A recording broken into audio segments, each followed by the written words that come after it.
guys know what day it is? It's hump day! I'm just kidding. It's review day. In 3, 2, 1, go!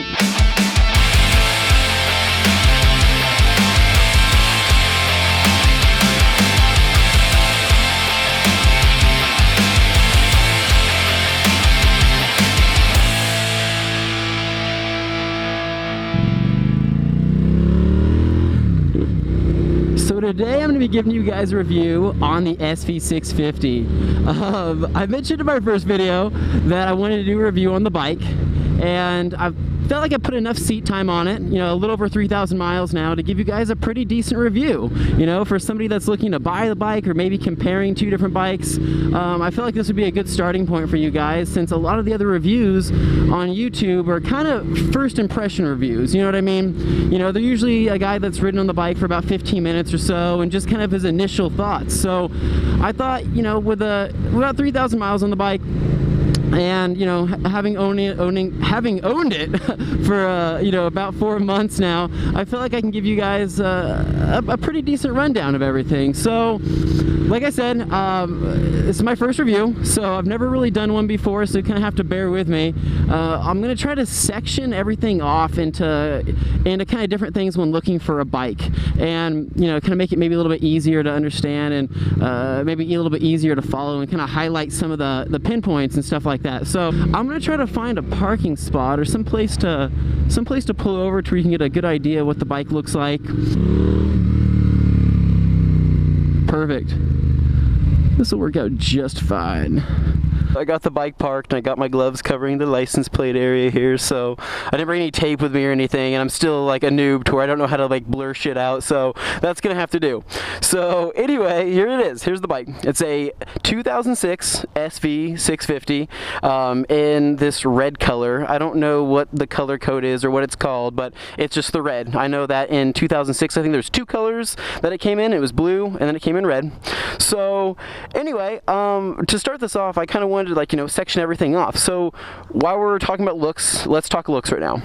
So the look is still super relevant, and I think it's a really, really good looking bike. I'll kind of walk around it without hopefully getting too much shadowing in it, but from the looks of it, it looks good. And what's crazy is that people always ask me, you know, right when I got the bike, they asked me like, dude, did you buy this thing brand new? And I laugh and I'm like, what? Like, you think this is new? And they're like, yeah, it looks brand new. And I'm like, dude, this bike is like 9 years old. And they're like, well, shit, you must take really good care of it. And I'm like, well, yeah, I wash it and I clean it. But I mean, really, I think Suzuki did such a good job with the looks, you know, right out of the factory, that, you know, it keeps things relevant. I mean, it keeps it good looking. And what I like about it is that it kind of has like the best of both worlds. I mean, like, everybody likes like the cafe racer style look, or even kind of like the old school classic single headlight look. I mean, it has that going for it in the front, so it kind of has that cool retro look. And then in the back, it's got the street bike look. You know, it's got the pretty aggressive tail, the tail fairing here, and with some good body lines and everything. And if you do get the fender eliminator kit that goes right here, you know, this eliminator kit that takes away that giant tail there, the tail tidy, whatever you want to refer it to, you know, it really makes the back end, you know, rise up and look really aggressive. So I don't know how far this is zooming out, but like I said, the looks are really, really relevant. It's a good looking bike. And I'm not just saying that because it's my bike. I'm saying that because if I were to see it personally, or if I've seen other ones driving down the road, I'm like, damn, that's a pretty sick looking bike, you know? So as far as looks go, if you like the look of it, then you already like it. I mean, that's one positive thing about buying a bike. I mean, it's a huge factor when buying a bike. You know, you want to buy something that looks cool. I mean, maybe if that's what you're going for, and something maybe that you're not going to be super embarrassed on, or whatever. So as far as looks go, it's definitely got the looks. All right, so let's talk price. What's an SV650 gonna run you, okay? I'll tell you right now, every SV650 you find is gonna be used because I think they stopped making them in the US in 2007, 2008. Somebody might have to correct me, but that's gonna be the final year you can buy one. So everything you find out there is gonna be used. It's gonna have some miles on it most likely, but really what's crazy is the price, and that's what kind of blows everybody away when shopping for these things. Like, is it too good to be true, or what's the deal? Because you can find these bikes, you know, with miles on them for, you know, depending on the mileage, anywhere from $2,000 to probably $4,500 is probably the most you'd want to pay for one of these things, considering, you know, like the market for them. So that's what's crazy. I mean, you can get a lot of bike for really just a couple grand, and it's nuts. It's really, really cool. And what's awesome too is that they're cheap to maintain. They're cheap to maintain as well. It's not going to be overly expensive. I mean, yeah, I mentioned before in my previous video that it hasn't saved me any money, but really in the grand scheme of things, and maybe the comparing to other motorcycles, it's going to be cheap. Okay, it's going to be one of the cheaper bikes to buy, and that's what's awesome about them. All right, so with price really being pretty cheap, let's talk reliability. You know, how reliable is this bike going to be for you? You know, for somebody that's really not wanting to, you know, have to worry about it breaking down or whatever else. I mean, is it going to be a huge issue? And I'm going to tell you right now, from my personal experience, that no, reliability has not been an issue at all whatsoever. Right now, I believe it's we'll go ahead and check it right now. Right now it's sitting at literally almost 12 grand and 12,000 miles on a bike, and it's still extremely reliable. And I know that's not a ton of mileage, it's still a baby, but at this point, you know, a lot of people might come across a lot of other issues with maybe other bikes. So I'll tell you right now, from my experience, it's been reliable, so nothing that I've really worried about too much. Alright, so let's talk about the most important part, and probably the reason why you guys are watching this video in the first place. Let's talk power, right? Like, what is this, you know, how fast is this thing? Is it powerful? You know, and I'm going to tell you right now, it's not fast, but it's not slow, okay? Alright, I would say it's right there in the middle. It's a good amount, it's a good happy medium, okay? And from the factory, it came with 73 horsepower stock, okay, and that's straight out of the factory. That's on paper, 73 horsepower stock, and about 47 pounds of torque. So, like I said, that's all on paper. You know, each bike is probably individually different, but it weighs, I believe it weighs around 437 pounds, and that's also off paper, and I checked online. So I kind of know what I'm talking about, right? That's credit right there. Okay, no, but 437 pounds. So with a rider, you're probably looking around 600 pounds on the bike total. And what's awesome about the weight is that it's really well distributed throughout the whole bike. It's not going to feel like a heavy bike at all whatsoever. So that's the one nice thing about it. So power though, I mean, so it's got the V-twin, all right? So it's got the 90-degree angle V-twin motor that's in a ton of bikes, all right? So it's gonna have that really awesome throaty sound that's really deep and really rumbly and just a torque monster. It's not gonna really have a lot of that top end speed that a four-cylinder bike is gonna have, okay? I mean, the triple kind of has the best of both worlds here, kind of has the grunt and a little bit of the high end, to where this is really just gonna be your low end. Which makes it really, really fun around town. Getting to point A to point B, or going from stoplight to stoplight, it's awesome. It really is, because you can just wick the shit out of the throttle, I mean, and get all of the fun out of it before even hitting 60 miles an hour. I mean, and that's pretty awesome. I mean, for people that are just riding these things around town, or maybe not doing a ton of freeway riding, but for the most part, it's awesome. I would say the power for this bike, you know, how it looks, you know, the way it feels and the weight is perfect. So power wise, you know, is it gonna break land speed records? Hell no, not at all, not at all. Is it fun? Yes, definitely. It is most definitely fun. All right, so I found this little street in Mexico here.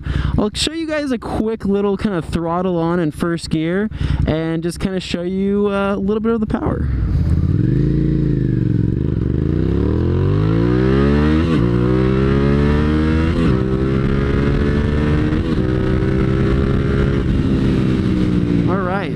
was about 90. What kind of aftermarket mods are there? What can I do to maybe make the bike faster, right? That's a question a lot of people ask, and that's something that I asked when I first got the bike. And I did some research, and I found this forum online called SV Rider, and it has pretty much everything explained about the bike. You know, what you can do to increase horsepower or make the bike feel faster. And the most popular things I found online were doing a power commander is a really common mod, doing a sprocket conversion for the front and the rear.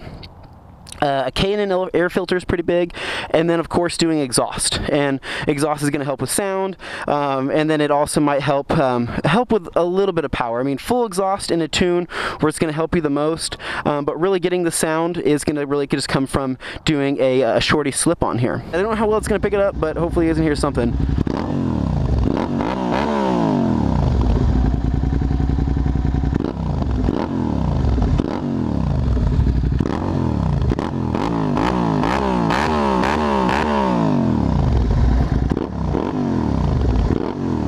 So that's kind of the areas to increase horsepower, I guess, if that's what you're trying to do, and maybe increase the torque. But really, with the amount of money that you're going to spend on all those mods, some people might just, you know, better justify saving that money and maybe putting it towards a different bike in the future, something that's going to have a little bit more speed and a little bit more power. So something to keep in mind, you know, don't dump all your money into this bike. You know, as I mentioned before, it's not the most expensive bike. It's a cheap bike, so you can kind of swing it both ways. You know, it's cheap, so let's mod it. It's, you know, it's cheap, so let's just ride it and maybe save up for something different down the road. Alright, so another reason you're probably watching the video is this going to be a good first bike for you? You know, you're looking to buy a bike, you know, looking to buy your first one, and like I said, you might be comparing them, or you might be looking at this one specifically. So is this going to be a good bike? Is this going to be a good buy? And I'm going to say right now, for the cost, right, and the amount of fun, and the way it looks, hell yes. Hell yes, it's awesome. It's been an awesome first bike for me, but that's for me personally, okay? Like I said, I do have riding experience, so managing the 650cc isn't a big deal for me. Okay, I am not really pushing the bike to its limits every single day, and I don't really feel like I've ever really pushed the bikes to its complete limits. But I definitely have room to grow on the bike. But for a new rider, the torque may be a little much for somebody that's never ridden before in their life, okay?